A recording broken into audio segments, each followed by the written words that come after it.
السلام علیکم ورحمۃ اللہ وبرکاتہ۔ تاریخ کے اوراق اس بات کے گواہ ہیں کہ جب ظلم و جہالت دنیا پر چھا جائے، جب انسانیت بھول جائے، جب کمزوروں کو ستایا جائے اور اللہ کی بندگی چھوڑ کر بندوں کی بندگی اختیار کر لی جائے، تو ایسے وقت میں اللہ رب العالمین اپنے نبی کو بھیجتا ہے۔ آج ہم نبی کریم صلی اللہ علیہ وسلم کی سیرت کے بارے میں بتانا شروع کریں گے۔ انشاءاللہ یہ سیریز نبی کریم صلی اللہ علیہ وسلم کی زندگی کے بارے میں ہوگی، جس سے ہم اور آپ واقف ہوں گے۔ نبی کریم صلی اللہ علیہ وسلم کی زندگی ایک اسوہ حسنہ ہے، یعنی ہر ایک انسان کے لیے مثال ہے۔ قرآن کریم کو اللہ رب العالمین نے نازل کیا، لیکن اس پر عمل کر کے نبی کریم صلی اللہ علیہ وسلم نے دکھایا کہ کس طرح اللہ کی بندگی کی جائے، کس طرح اللہ رب العالمین کے حکم کو بجا لایا جائے، اور کس طرح نبی کریم صلی اللہ علیہ وسلم نے لوگوں کے ساتھ حسن سلوک کیا، لوگوں کے درمیان ان کا رویہ کیسا رہا۔ یہ سارے اخلاق، یہ سارے کردار ہمیں اس بات کی یاد دلاتے ہیں کہ اللہ رب العالمین نے جو حکم دیا نبی کریم صلی اللہ علیہ وسلم اس کو اسی طرح بجا لائے، اور ہم میں سے ہر ایک کو انہیں کے اسوہ حسنہ پر عمل کرتے ہوئے اور قرآن کریم کو بالکل اسی طرح جس طرح نبی کریم صلی اللہ علیہ وسلم نے اپنی زندگی میں نافذ کیا، ہمیں بھی نافذ کرنا چاہیے۔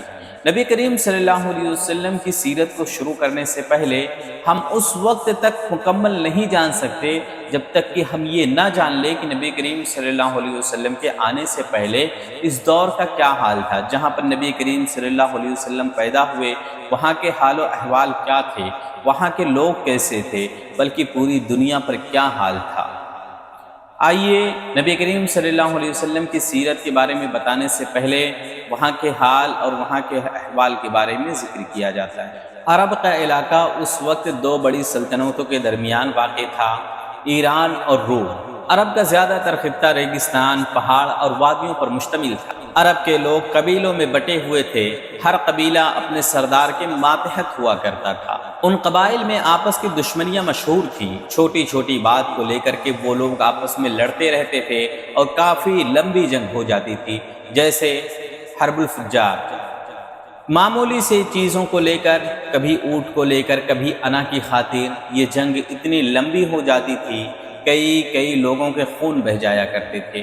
ان جنگوں میں نسلیں مٹ جاتی تھی، قبائل تباہ ہو جاتے تھے، لیکن لوگوں کے غرور کم نہ ہوا کرتے تھے۔ جہاں پر اللہ کا گھر کعبہ موجود تھا، اگرچہ مکہ کے لوگ بت پرستی کرتے تھے، بتوں کی پوجا کرنے لگے تھے، لیکن ان کے دلوں میں ابھی بھی کعبہ کی محبت تھی، ان کے دلوں میں اس کی عظمت ابھی بھی بسی ہوئی تھی۔ کعبۃ اللہ کی حفاظت کے لیے قریش کے لوگ مامور تھے، اس لیے ان کی عزت لوگوں میں سب سے زیادہ کی جاتی تھی۔ کعبہ کے اندر تقریباً 360 بت تھے، اور ہر قبیلے کا اپنا الگ الگ معبود ہوا کرتے تھے۔ حج کے موقع پر لوگ دور دور سے آتے اور اپنی قربانیاں پیش کرتے اور اپنے اپنے بتوں کو چڑھاوا چڑھاتے۔ قریش کو اس مذہبی مرکز کے علاوہ تجارت میں بھی بڑا فائدہ حاصل ہوتا تھا، اس لیے کہ ان کی دشمنیاں لوگوں سے کم تھی اور ان کا عزت و مقام کعبۃ اللہ کی حفاظت کرنے کی وجہ سے کچھ زیادہ تھا۔ قریش کے دو تجارتی قافلے مشہور تھے، ایک یمن کی طرف سردیوں میں، دوسرا شام کی طرف گرمیوں میں۔ اگرچہ وہ مالی حالت میں بہت زیادہ مضبوط ہوتے جا رہے تھے، لیکن روحانی کیفیت سے وہ خالی تھے۔ عرب میں سماج کا نظام قبیلوں میں قائم تھا۔ قبیلہ اپنی عزت، خون اور رسموں کو دوسرے قبیلے سے بڑھ کر سمجھتا تھا۔ نہ کوئی قانون تھا، نہ کوئی عدالت، نہ کوئی کرسی، ہر کوئی اپنے اپنے آپ کا مالک تھا۔ اگر کسی نے کسی کو قتل کیا تو پورا قبیلہ اس کا دشمن بن جاتا تھا، کبھی قاتل مارا جاتا یا پھر اس کے قبیلے اور خاندان کا کوئی فرد مارا جاتا۔ گویا کہ نظام پورا درہم برہم تھا، ہر کوئی اپنی منمانی کرنے والا تھا۔ عرب کی عورتیں اس وقت ذلت اور ظلم کی علامت سمجھی جاتی تھیں۔ بچیوں کو پیدا ہوتے ہی ان کو زمیں بوس کر دیا جاتا تھا، ان کو زمین میں دفن کر دیا جاتا تھا۔ عرب کے کئی قبائل اپنی بیٹیوں کو زندہ دفن کر دیا کرتے تھے، کچھ خوف عزت کی وجہ سے، کچھ انا کی وجہ سے۔ عورتوں کا کوئی حصہ وراثت میں نہیں ہوا کرتا تھا۔ اگر اس کا خاوند فوت ہو جائے تو جس طرح سرمایہ لوگ اپنے حصے میں لے لیتے ہیں، رشتہ دار اپنے حصے میں لے لیا کرتے ہیں، اسی طرح عورتوں کو اپنے حصے میں لے لیا جاتا تھا۔ یہ وہ سماج تھا جہاں ماں، بیوی، بیٹی، کسی کی کوئی عزت نہیں تھی، جہاں طاقتور مرد کے پیروں کے نیچے عورت رو دی جاتی تھی۔ معاشی لحاظ سے امیر اور غریب میں گہری خلیج تھی۔ کمزور انسان سے طاقتور جتنا چاہتا کام لیتا، یتیموں کا مال ہڑپ کر لیتا۔ اخلاقی طور پر معاشرہ بہت ہی پست تھا۔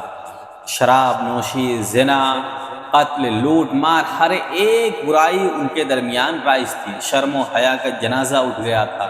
محفلوں میں فحاشی شاعری کا مقابلہ ہوتا، جہاں پر عورتیں ناچتی اور مرد اپنے قتل کے قصے سناتے۔ انسان اپنی خواہشات کا غلام بن چکا تھا، نہ ضمیر جاگتا تھا، نہ ایمان باقی تھا۔ عرب میں دین ابراہیمی کا نام تو باقی تھا، مگر جو ابراہیم علیہ السلام نے دین کی بنیاد رکھی تھی وہ مٹ چکا تھا۔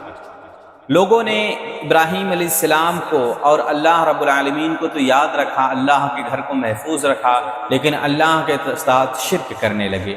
ہر قبیلہ اپنا خدا بنا رکھا تھا، کوئی پتھر کو پوجتا، کوئی درخت کو پوجتا، کوئی ستارے کو، کوئی چاند کو، کوئی آسمان کو، یہاں تک کہ لوگ اپنے ہاتھ سے آٹا گوندھ کر کے اس کو خدا مانتے اور بھوک لگنے پر پھر اس کو کھا جاتے۔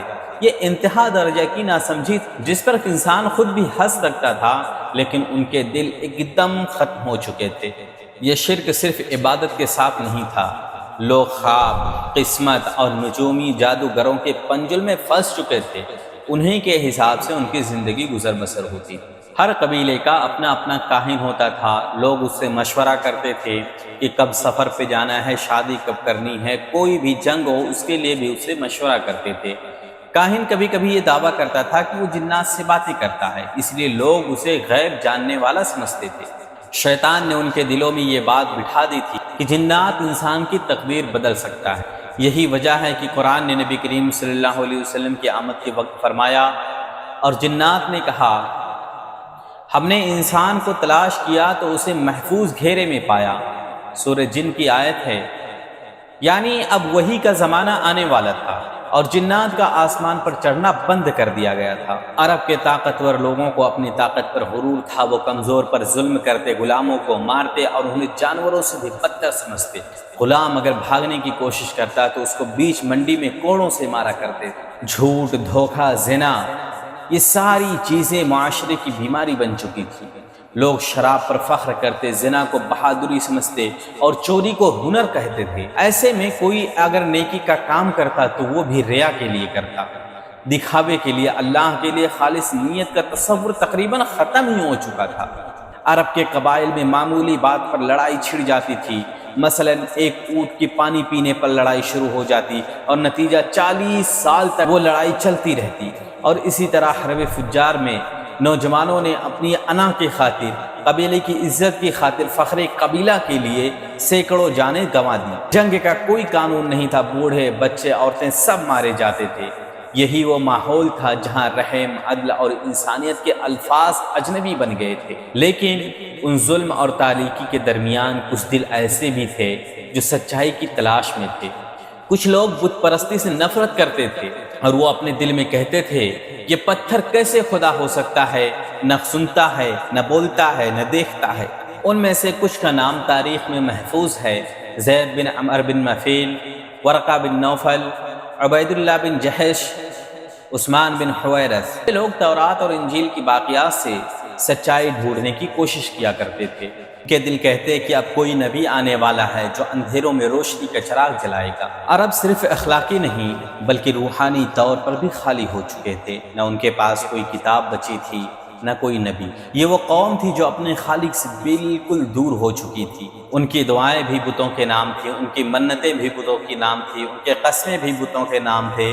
گویا کہ ان کی امیدیں اور ساری چیزیں انہی پتھر کے نام تھی جو کوئی فائدہ دینے والے نہ تھے۔ دنیا کے بڑے مذہب یہودیت اور عیسائیت یہ بھی اپنی مذہب سے بھٹک چکے تھے۔ تو گویا کہ انسانیت ایک ایسے دوراہے پر کھڑی تھی جہاں نہ عقل رہنمائی کر سکتی تھی، نہ فلسفہ، بس ایک امید باقی تھی کہ کوئی نجات دہندہ آئے گا جو ظلمات کو مٹا دے گا۔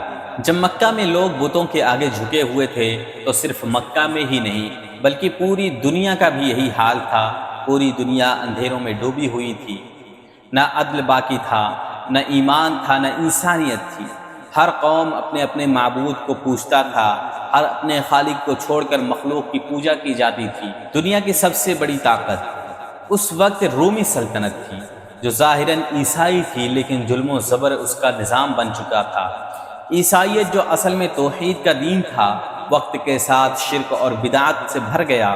عیسیٰ علیہ السلام کو اللہ کا نبی ماننے کے بجائے اللہ رب العالمین کا بیٹا تصور کرنا شروع کر دیے۔ روح القدس اور باپ بیٹے کے تصور نے خالص دین کو مٹا کر کے ایک صلیب میں بدل دیا۔ چرچ کے پادری عوام کے دین پر قبضہ کیے بیٹھے ہوئے تھے۔ مذہب دولت کا ذریعہ بن چکا تھا اور بادشاہ چرچ کے نام پر ظلم کرنے لگے تھے۔ علم بند کتابوں میں قید تھا اور لوگوں کو صرف اندھی تقلید سکھائی جاتی تھی۔ اخلاقی زوال اس حد تک پہنچ گیا تھا کہ محلات عیش و عشرت کے اڈے بن چکے تھے۔ عیسائی دنیا میں بھی عورت کا مقام بہتر نہ تھا، اسے فتنہ سمجھا جاتا تھا اور اکثر راہب بننے کے نام پر عورت کو زندگی کے حقوق سے محروم کر دیا جاتا تھا۔ یہ وہ عیسائی دنیا تھی جس کے بارے میں مورخین نے لکھا ہے، چرچ کے پاس خدا تھا مگر انسان بھوکا تھا۔ دوسری سب سے بڑی قوم فارس یا ایران تھی۔ یہ قوم آتش پرست تھی، وہ نیکی اور بدی کے دو خداؤں پر ایمان رکھتے تھے، ایک خدا جو نیکی کا ہوتا تھا اور دوسرا جو برائی کا ہوتا تھا، یعنی شرک کی وہ شکل جس میں خیر و شر کو دو الگ طاقتیں سمجھی جاتی تھی۔ ایران کی سلطنت ظاہری طور پر مضبوط تھی مگر اندر سے بوسیدہ ہو چکی تھی۔ شہنشاہ خود کو خدا سمجھ بیٹھا تھا اور عوام کو غلام کی طرح استعمال کرتا تھا۔ اخلاقی انحطاط کا یہ عالم تھا کہ ماں بہن بیٹی سے نکاح کرنے میں کوئی آر نہ سمجھی جاتی تھی، کوئی فرق نہ سمجھا جاتا تھا۔ خون کے رشتے پامال ہو چکے تھے۔ شراب، زنا، عیش و عشرت اور ظلم، یہ سب شاہی زندگی کی لازمی حصے تھے۔ جب کوئی بادشاہ مر جاتا تو تخت کے لیے بیٹے، بھائی، باپ سب ایک دوسرے کے خون کے پیاسے بن جاتے تھے۔ غریب طبقہ ہمیشہ کے لیے غلام بنا دیا جاتا اور ان کا جینا صرف اس لیے تھا کہ وہ زندہ رہ کر کے امیروں کی خدمت کریں۔ یہ وہ سلطنت تھی جو ظاہری شان میں بڑی تھی مگر اخلاقی طور پر وہ قبر میں دفن ہو چکی تھی۔ اب ذرا ہندوستان کی طرف دیکھیں، جہاں تہذیب تھی مگر انسانیت کا روح نکل چکا تھا۔ یہاں کے لوگ ہندو دھرم کے ماننے والے تھے مگر اصل تعلیمات وقت کے ساتھ بگڑ چکی تھی۔ یہاں ذات پات کا نظام ایسا تھا کہ انسان کو انسان سمجھنا جرم بن گیا تھا۔ برہمن سب سے اوپر، شودر سب سے نیچے۔ شودر کو مندر میں داخل ہونے کی اجازت نہ تھی، اگر وہ وید کو سن بھی لیتا تو اس کے کان میں کاش کو پگھلا کر ڈال دیا جاتا تھا۔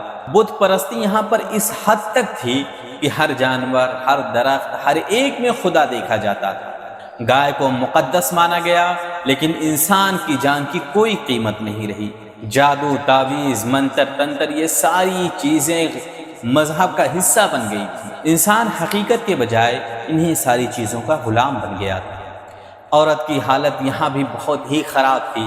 ستی کا رواج تھا، یعنی شوہر کے مرنے کے بعد بیوی کو بھی زندہ اسی کے ساتھ جلا دیا جاتا تھا۔ یہ وہ خطہ تھا جہاں روحانیت کا نام تو باقی تھا لیکن روحانیت مٹ چکی تھی۔ یونان فلسفے کا مرکز تھا مگر عقل سے خالی۔ وہ عقل اور منطق کے نام پر خدا کے وجود پر سوال اٹھاتے تھے۔ فلسفی اپنے علم پر نازا تھے مگر ان کے دل خالی تھے۔ روحانی حقیقت ان کے علم میں کہیں گم ہو چکی تھی۔ وہ سچائی کو کتابوں میں ڈھونڈ رہے تھے جبکہ سچائی خود ان کے دلوں سے نکل چکی تھی۔ مصر میں فرعونی آثار کی پوجا باقی تھی۔ پرانے خدا، سورج، نیل اور فرعون اب بھی لوگوں کے دلوں میں زندہ تھے۔ یہ قوم ظاہری تمدن میں ترقی یافتہ تھی مگر اخلاقی طور پر تباہ ہو چکی تھی۔ یہودی وہ قوم تھی جنہیں اللہ رب العالمین نے بار بار نبی عطا کیا مگر وہ بار بار نافرمانی کرتے رہے۔ انہوں نے تورات میں تبدیلیاں کی، اللہ کے حکم کو بدل دیا، انبیاء کو قتل کیا اور اپنی خواہشات کو دین بنا دیا۔ اللہ نے فرمایا انہوں نے اللہ کے کلام کو اپنی جگہ پر بدل دیا اور بھول گئے جو انہیں یاد دلایا گیا تھا۔ سورہ مائدہ آیت نمبر 13۔ یہود کا دین اب تعصب، فریب اور خود پسندی میں تبدیل ہو چکا تھا۔ وہ اپنے آپ کو اللہ کے بیٹے کہنے لگے تھے۔ ان کے علماء رشوت لیتے اور عوام پر اپنی مرضی کا دین تھوپتے تھے۔ نصارہ یعنی عیسائیوں نے بھی حضرت عیسیٰ علیہ السلام کی اصل تعلیمات کو چھوڑ دیا تھا۔ ان کی کتاب انجیل میں تبدیلیاں کی گئیں، انہوں نے نبی کو خدا کے درجہ دے دیا، چنانچہ توحید کی روشنی شرک کے اندھیرے میں ڈوب چکی تھی۔ یوں دونوں اہل کتاب جو اللہ کے دین کے وارث تھے اب باطل کی قیدی بن چکے تھے۔ یعنی یہ وہ زمانہ تھا جب انسانیت علم، عدل اور اخلاق سے خالی ہو چکی تھی۔ دنیا کے ہر خطے میں ایک جیسا منظر تھا، طاقتور کی حکمرانی، کمزور کو کی غلامی، عورت کی بے قدری اور رب سے بغاوت، دولت مند امیر ہو رہا تھا اور غریب پست ہو رہا تھا، محبت صرف خود تک محدود تھی، انسان کا دشمن بن چکا تھا۔ قرآن نے اسی دور کو جہالت کہا، یظنون باللہ غیر الحق ظن الجاہلیہ، یعنی وہ اللہ کے بارے میں جاہلیت والے گمان کرتے تھے۔ سورہ آل عمران آیت نمبر 154۔ اس اندھیرے میں کچھ آنکھیں روشنی کی تلاش میں تھیں۔ بنی اسرائیل کے علماء کو معلوم تھا آخری نبی جلد آنے والے ہیں، ان کی کتابوں میں نبی کریم صلی اللہ علیہ وسلم کی صفات لکھی ہوئی تھی، وہ نبی جو امی ہوں گے، جو مکہ میں آئیں گے اور جس کی امت عدل قائم کرے گی۔ مدینہ کی یہودی اکثر کہتے تھے جلد ایک نبی آئے گا، ہم اس کے ساتھ ہو کر تم عربوں کو مٹا دیں گے۔ لیکن جب نبی کریم صلی اللہ علیہ وسلم آئے تو ان کے حسد نے انہیں سچ سے اندھا کر دیا۔ دنیا کے ہر ایک کونے میں ایک ہی صدا بلند ہو رہی تھی، ہمیں کوئی بتائے سچ کیا ہے۔ لوگ تھک چکے تھے مذہب کے نام پہ ظلم سے، بادشاہوں کی طاقت سے، استریوں کی دوغلی باتوں سے اور اپنی گمراہی سے۔ زمین، آسمان، پہاڑ، دریا گویا کہ ہر ایک پکار رہے تھے کہ اب وہ وقت آ گیا ہے جب اللہ اپنے آخری نبی صلی اللہ علیہ وسلم کو آخری ہدایت دے کر نازل کرے۔ جب ظلم اپنی آخری حد کو پہنچا، جب گمراہی نے ہر دل کو اپنی لپیٹ میں لے لیا، تو اللہ رب العالمین نے اپنے آخری رحمت کو یعنی نبی کریم صلی اللہ علیہ وسلم کو اس دنیا میں عطا فرمایا۔ وہ نبی جو یتیم تھے مگر دنیا کے رہبر تھے، جنہوں نے جاہلیت کو علم میں بدل دیا، ظلم کو عدل میں اور اندھیرے کو روشنی میں بدل دیا۔ ان کی آمد وہ انقلاب تھی جس نے انسان کو انسان بنایا اور زمین کو آسمان کی راہ دکھائی۔ جب ظلمت اپنے عروج کو پہنچ چکی تھی تو قدرت کے نظام میں ایک خاموشی تیاری چلی۔ زمین کے ذرے، آسمان کے تارے اور ہوا کے جھونکے تک ایک آنے والے انقلاب کے منظر کو ظاہر کر رہے تھے۔ نبی کریم صلی اللہ علیہ وسلم کے پیدا ہونے سے پہلے کچھ وقت پہلے کچھ ایسے واقعات ظاہر ہوئے جو اس چیز کے لیے علامت تھی کہ نبی کریم صلی اللہ علیہ وسلم آنے والے ہیں۔ مورخین لکھتے ہیں کسرا یعنی ایران کے بادشاہ کا محل، اس کی 14 پالکیاں گر گئی تھیں۔ آتش کدہ فارس جو 1000 سال سے مسلسل جل رہا تھا وہ بجھ گئی تھی، دریائے ساوا خشک ہو گیا تھا، آسمان میں جگمگانے والے ستارے ایک نئے سفر کی خبر دے رہے تھے۔ یہ سب محض اتفاق نہیں تھا بلکہ اشارہ تھا کہ وہ ہستی جو دنیا میں عدل و انصاف کو قائم کرنے والی ہے، جو ہدایت کی روشنی پھیلانے والی ہے، اب آنے کا وقت ہو گیا ہے۔ رسول اللہ صلی اللہ علیہ وسلم کا نسب حضرت آدم علیہ السلام سے لے کر کے حضرت ابراہیم علیہ السلام تک اور پھر حضرت اسماعیل علیہ السلام تک پاکیزہ اور نور سے منور سلسلہ تھا۔ آپ کے والد عبداللہ بن عبد المطلب قریش کے معزز ترین گھرانے سے تعلق رکھتے تھے۔ آپ کی والدہ حضرت آمنہ بنت وہب قریش کے قبیلے بنو زہرہ کی پاک دامن خاتون تھی۔ دنیا جانتی ہے کہ آپ کی ولادت سے پہلے ہی آپ صلی اللہ علیہ وسلم کے والد وفات پا چکے تھے، مگر قدرت کو یہی منظور تھا یہ ہستی دنیا میں یتیمی کی حالت میں آئی تاکہ وہ انسانیت کو ہر کمزور دل کے لیے مثال بن جائے۔ پھر وہ لمحہ آیا جب تاریخ نے ایک نیا باب لکھا، جب آسمان اور زمین نے خوشی منائی اور ظلمتوں میں روشنی چھا گئی۔ عام الفیل یعنی جس سال ابرہہ نے ہاتھیوں سے کعبۃ اللہ پر حملہ کرنے کی کوشش کی تھی، 9 ربیع الاول کو اسی سال مکہ مکرمہ میں نبی کریم صلی اللہ علیہ وسلم کی ولادت ہوئی۔ حضرت آمنہ رضی اللہ عنہا بیان کرتی ہیں جب آپ صلی اللہ علیہ وسلم پیدا ہوئے تو میرے جسم سے ایک ایسا نور نکلا جس نے شام کے محلوں کو روشن کر دیا۔ یہ نور علامت ہے کہ اب وہ نبی آ چکے ہیں جن کے ذریعہ جہالت کا اندھیرا مٹنے والا ہے۔ اسی وقت دنیا کے مختلف حصے میں عجیب نشانیاں ظاہر ہوئیں۔ کسرا کے محل کا ایک حصہ گر گیا، آتش کدہ فارس کا بجھ گیا اور کہانت کا نظام درہم برہم ہو گیا، حتیٰ کہ عرب کے کاہن بھی حیران رہ گئے۔ جنات آسمان پر جا کر خبر نہیں لا پا رہے تھے، اب وحی کا دروازہ صرف اللہ کے نبی کریم صلی اللہ علیہ وسلم پر کھلنے والا تھا۔ نبی کریم صلی اللہ علیہ وسلم کی پیدائش مکہ میں ہوئی، یعنی اسی سرزمین میں جہاں کعبہ تھا، جسے حضرت ابراہیم علیہ السلام نے توحید کے مرکز کے طور پر تعمیر کیا تھا، لیکن وقت کے ساتھ ساتھ وہی گھر بتوں کا گھر بن گیا تھا۔ اب اللہ تعالیٰ نے فیصلہ کیا کہ اسی جگہ سے شرک کا خاتمہ شروع کیا جائے، اس لیے اللہ نے قرآن کریم میں فرمایا یہی پہلا گھر ہے جو لوگوں کے لیے بنایا گیا تھا، مکہ میں ہے اور بابرکت ہدایت والا ہے۔ سورہ آل عمران آیت نمبر 96۔